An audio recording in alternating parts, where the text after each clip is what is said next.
Fala pessoal, tudo bem com vocês? Sejam bem-vindos a mais uma aula de Geografia. O tema é sobre as relações entre globalização e cultura. Vamos falar das transformações do mundo atual, dos impactos do processo de globalização na cultura. As trocas culturais, elas ocorrem desde a formação das primeiras civilizações. Mas com a globalização, essas trocas, essas influências entre os povos se tornou um fenômeno em escala global. Uma definição de globalização é essa que fala do processo em que os fenômenos econômicos, culturais, políticos, ambientais, né, e vários outros passam a ocorrer em escala global. No caso desse vídeo, a gente vai tratar só dos aspectos culturais da globalização. Tem a ver, né, com a ampliação da capacidade, né, do mundo, né, em intensificar os fluxos de informações, os de transportes, o que vai fazer com que haja uma troca cultural, né, maior, né? O mundo teve que avançar bastante em tecnologia, né, para que ocorresse essa ampliação das trocas culturais. Nós vivemos um tempo em que tudo está interligado, né, fazendo com que as informações sejam transmitidas instantaneamente. Só a título de visualização, esse mapa ele representa a rede de cabos submarinos para a internet ao redor da Terra, né, isso no ano de 2021. A maior parte das informações intercontinentais viajam através dessa rede submersa que conecta, né, todas as regiões do mundo. E essa outra imagem é uma simulação feita pela Agência Espacial Europeia, mostrando a intensidade do tráfego de satélites e também o acúmulo de lixo espacial orbitando a Terra. Essa simulação ela amplia o tamanho dos satélites, né, em relação ao tamanho do planeta Terra. Os objetos orbitando a Terra eles estão fora de proporção, para chamar nossa atenção com relação à quantidade, né? É uma imagem muito legal, né? Porque através dela a gente pode ter uma ideia da cobertura via satélite que existe no nosso planeta. E nós temos ainda esse GIF representando a intensidade dos fluxos de comunicação na Europa. Então aqui a gente pode pensar no quanto as tecnologias favoreceram, né, as trocas culturais entre os diversos povos. Na base do processo de globalização está a evolução dos meios de transporte, né, e também a evolução dos meios de comunicação. A nossa noção de espaço-tempo ela foi se modificando por conta do aumento da velocidade. Imaginem que alguém saindo de Londres com destino a Nova York nos anos 1990 levaria cerca de 7 dias para cruzar o Atlântico Norte. Agora, em 1940, o mesmo trajeto daria no máximo 4 dias. Em 1960, essa mesma viagem seria encurtada para 16 horas. E 3 décadas depois, atravessar o Atlântico e ligar as duas cidades, a gente levaria apenas 16 horas. O mundo, então, tão grande, né? Faz parecer agora que todos os lugares estão próximos, né? E a mesma coisa a gente pode pensar com relação ao avanço das comunicações, né? A cada nova invenção, a barreira da distância era vencida, né? E a informação era difundida com velocidade cada vez maior. Na liderança desse processo de globalização estão as grandes marcas, as empresas multinacionais, né? Elas estão presentes nas diferentes regiões culturais do mundo e também em lugares remotos. Isso porque prevalece a lógica do sistema capitalista, onde o que importa é vender e expandir a influência da marca para que ela se torne global. Do ponto de vista cultural, nós temos a interferência dos produtos das marcas globais atuando numa rede que cobre amplas áreas do planeta, forçando novos hábitos de consumo, o que vai eliminar em parte hábitos e costumes que eram típicos dos diversos povos pelo mundo. Essa é a principal forma pela qual os elementos culturais e os costumes dos grandes centros econômicos do mundo, com suas grandes corporações, disseminam para o resto do mundo, controlando em boa medida os padrões de consumo e de comportamento. O mundo ele é culturalmente muito diverso e as roupas são bons exemplos dos traços característicos de cada povo. As vestimentas são evidências dos diferentes aspectos da vida em sociedade. Muitas vezes elas têm simbolismos religiosos, né? Algum valor ou algum significado dentro da cultura, pode ter a ver com status social, posição social, alguma função social, religiosa, cumprida, por aí afora. Mas no mundo globalizado, grandes marcas famosas se tornam dominantes e invadem todas as culturas, todos os lugares, né? É o que ocorreu com a calça jeans, por exemplo, que passou a ser um tecido da preferência da maioria dos povos. Mas não sem antes, né, ganhar ou receber muito foco, muita propaganda pelos filmes e atores famosos de Hollywood desde a década de 1930, né? Um outro campo muito bacana para falar em diversidade cultural são os estilos das casas, os padrões de moradias dos diferentes povos. Essas diferenças refletem vários aspectos, principalmente ligados a esforços de adaptação, o tipo de moradia que seja adequado ao ambiente, né? As casas elas se adequam ao clima da região, ao tipo de terreno. Elas também são construídas de acordo com as técnicas de construção de cada povo, as condições materiais de um povo, né? As necessidades consideradas, né? O que é importante ter numa casa, o que não é, a questão do conforto, né? O tamanho necessário de acordo com o que a cultura valoriza, né? A parte de manutenção. Então, tudo isso cria uma grande diversidade de situações com relação às formas de moradias dos povos, né? Mas com a globalização, embora pequenos centros e povoados mantenham parte das suas características culturais, grandes centros urbanos tendem a se assemelhar com relação às formas, né? A gente pode observar pelas paisagens das metrópoles e das cidades globais, né, em qualquer região, em qualquer continente, são os mesmos arranjos. Prédios corporativos, formando centros financeiros, né, atendendo, gerenciando os fluxos da economia global, né, os negócios internacionais.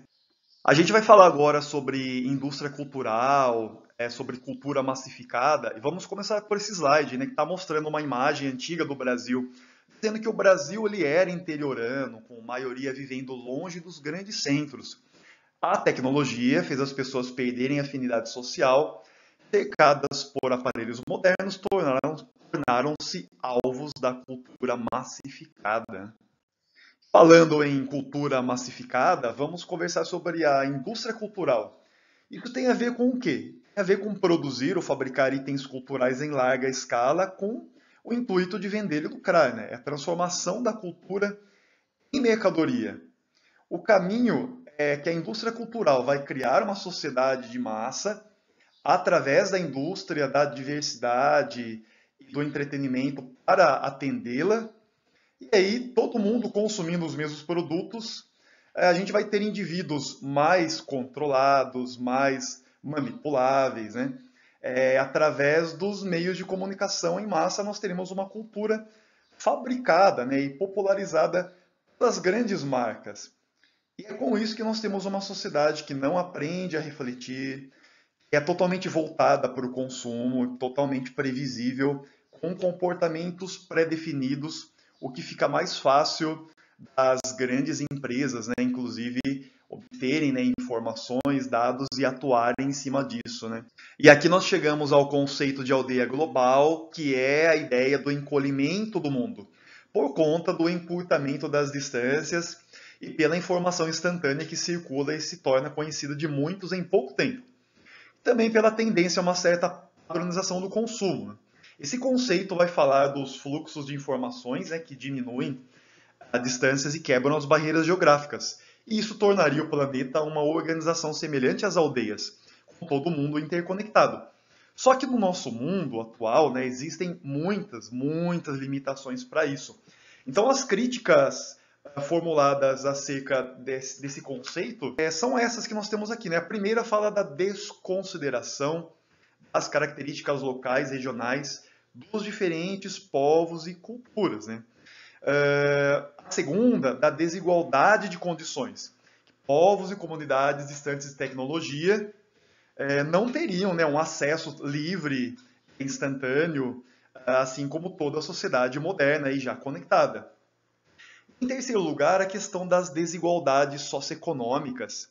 Também a gente tem um mundo ali, né, em que há um cercamento de fronteiras, em que nem todo mundo está livre para circular entre os lugares, em que há uma barreira cultural, e até mesmo física, né? Se a gente for considerar ali algumas fronteiras são fechadas, né, para a entrada de imigrantes. E nós temos choques culturais, né, entre povos com culturas completamente diferentes. Então nós não estamos num mundo em que tudo circula livremente, em que todos, né, tendem a um consumo padronizado.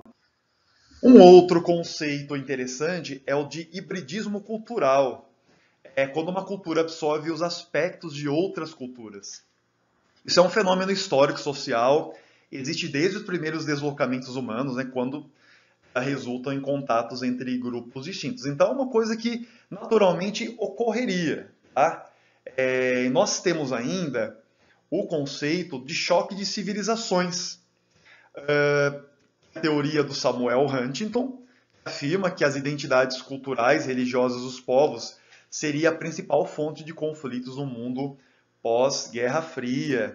Culturas muito diferentes entrariam em conflito devido a essas diferenças, né, que vai atingir o valor, atingir, né, alguma coisa muito importante da tradição do outro povo. Né? Então, há uma necessidade de protecionismo cultural, de resistir aos elementos culturais estrangeiros e reforçar a própria identidade. Então, daí viria a ideia, né, do choque entre civilizações no nosso mundo atual.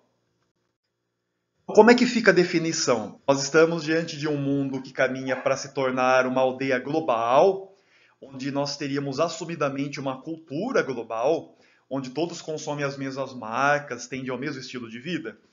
Ou nós estaríamos caminhando para um mundo onde o hibridismo cultural é o que domina? Onde nós temos misturas de duas ou mais culturas, gerando novas culturas com os elementos das anteriores. O que nós temos, na realidade, é a situação do hibridismo cultural. As trocas culturais vão formar novas características culturais. Trocas culturais entre povos não vão criar uma cultura homogênea. Essas trocas podem fazer com que a cultura assimile alguns novos elementos, adapte outros elementos, invente outros, dando novos significados e, ao mesmo tempo, que outros traços e características da cultura do povo são mantidas. Isso vai resultar, né, em algo muito diferente da cultura anterior. E num mundo em que o sistema capitalista, né, já está consolidado, no mundo de globalização, como fica a diversidade cultural dos povos nesse contexto?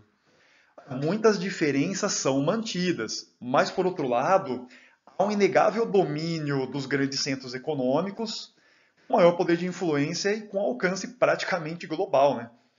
Tudo isso é reforçado por tecnologias de comunicação, que vão acentuar essa hegemonia. Então, as trocas culturais, elas não ocorrem de forma simétrica. Não são todos os países ou povos que conseguem projetar sua cultura para os demais povos. E nós teríamos, então, com isso, uma influência tão grande, acaba transformando o modo de viver e acaba encobrindo, né, antigas formas de vida. E alguns elementos culturais, alguns elementos locais de algumas culturas, provavelmente, né, desapareceram, outros tendem a desaparecer. Agora, para a gente finalizar, vamos falar dessa expressão American Way of Life.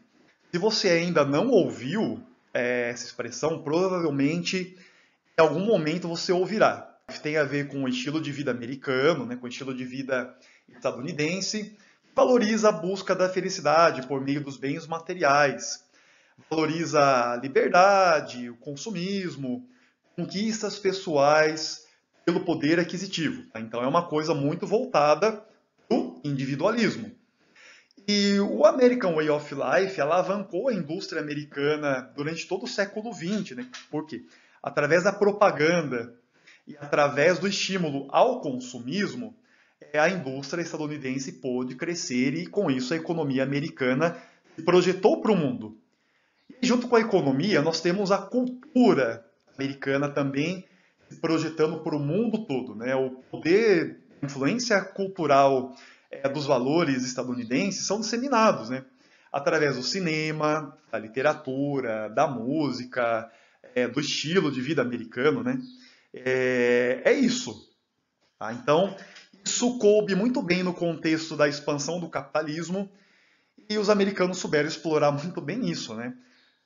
Só que nós temos críticas, porque, em primeiro lugar, nem toda a sociedade teve ou terá as mesmas condições materiais para alcançar essa mesma prosperidade, né? Os americanos conquistaram isso com base em particularidades históricas, em um contexto que ajudou demais a economia estadunidense a crescer. Inclusive a base, né, de exploração de outros povos também, né? E, em segundo lugar, nem todos desejam as mesmas coisas e nem todos têm a mesma concepção de felicidade, né? Esse lance de ter muita riqueza, posses, bens materiais, não significa felicidade, realização pessoal para todo mundo, né? Tem culturas, povos que valorizam outras coisas, né? Existem outras formas de viver e outras coisas a serem valorizadas. Muitas vezes, para um povo, uma cultura, um estilo de vida interessante é aquele voltado a tendências diferentes disso, diferente de consumir. Que esses materiais não são tão valorizadas e tá tudo bem, tá tudo certo, sabe? Para finalizar o vídeo, então, eu separei duas questões. A primeira é essa, tá dizendo no contexto da globalização, a massificação da cultura reforçada pelo crescimento das metrópoles é um fenômeno importante do espaço geográfico contemporâneo. E aí vem a pergunta, no mundo atual, essa massificação tem como principal função, vamos lá, letra A, absorver símbolos e signos dos migrantes rurais, aumentando e diversificando a representatividade social? Olha, pelo que nós vimos nos slides anteriores, não tem a ver com isso. Letra B, incentivar ou desenvolver valores consumistas na economia de mercado. E aí? Exatamente essa é a alternativa correta, letra B. A letra C fala sobre inibir a ação cultural dos movimentos sociais urbanos, não tem nada a ver com isso. Letra D fala em oferecer entretenimento à população de baixa renda. Tá certo que a cultura massificada oferece mesmo, né, a chance, entretenimento a todas as populações, inclusive a de baixa renda. Mas a preocupação, a finalidade, o que está por trás da cultura de massa não é isso, né? É realmente incentivar os valores consumistas. E a letra E, estimular a rebeldia no interior da sociedade urbana moderna. Também não. A questão número 2 pede para a gente analisar a imagem para optar pela alternativa correta, né, que estaria ligada à ideia, ao conceito da imagem. Mostrando para nós aqui, então, né, um mapa do encolhimento do mundo, informando, né, que esse encolhimento, né, entre aspas, né, está se dando através das inovações do transporte, que vão aniquilar, né, o espaço através do tempo, né? Então está ligado àquela ideia do aumento da velocidade, vai fazer com que o tempo fique mais curto, né, que os espaços sejam percorridos um menor tempo. Então, qual seria o conceito, a alternativa que traria o conceito adequado dessa imagem? A letra A está dizendo que a globalização possibilitou a difusão mundial da tecnologia de forma igualitária. Não é a letra A, né? Não é a ideia de igualdade que está tentando ser mostrada aqui, né?